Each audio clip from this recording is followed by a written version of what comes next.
name's Mike Eldred.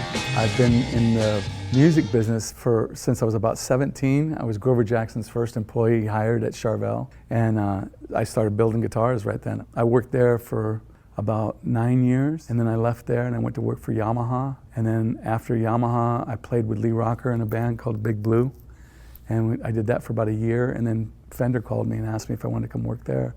And I ended up running the Fender custom shop, and I worked for Fender for about 19 years. I just started looking at some of the historical value of Fender, and I thought, well, let's do different stuff. And so we started doing limited edition series stuff. We started doing Builder Select, and then I wanted to do a thing called Tribute Series, which is like a tribute to the guitarists and stuff like that, and duplicating everything, the weight, all the nicks, the scratches. So it's an experience, right? That's what you really want, is something like that. I got called into the office with Bill Schultz, a guy named Richie Fliegler. They sat me down and they said, we want you to go up to Paul Allen's museum up in Seattle, and we want you to take Jimmy's white Woodstock Stratocaster that Paul owned. We want you to take it apart. We want you to make 7 clones. And it was the first time they used that. Clones of the instrument, everything exact. And I was just like, absolutely. So Michelle Wallace was a curator at the time there, and I looked at her, and she had seen Hendrix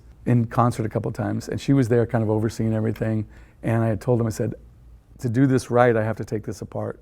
And they were like, ooh, really? And I go, yeah, I got to take everything apart. And so she said, yeah, no problem. So anyways, I started unscrewing everything, taking it all apart. And I called her over and I said, come here. And she came over and looked at it, and I pulled the neck plate off. And I said, you see all that green stuff back there behind the neck plate? She goes, yeah, what is that? I go, that's sweat. And it was, you know, it was Hendrix's sweat that had just oxidized inside of there.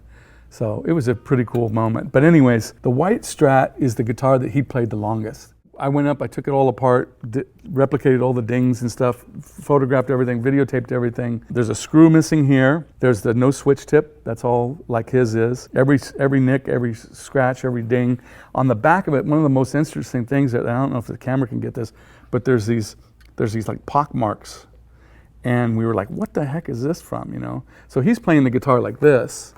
And when we look at some of the videos of him playing like at Woodstock, he has this beaded thing on. And so we're thinking that was probably from the beads and stuff like that, you know? But the serial number's the same. All the wear marks, there's a lot of weird wear marks up in here. If you look on the front of it, there was a wear mark here because he's playing like this. So he had a ring on, and it would dent it up like that. And then the cigarette burns up here. So I had to replicate the whole thing, weigh the thing, get the neck shape exactly right. One of the other things that's weird on this guitar is the string retainer.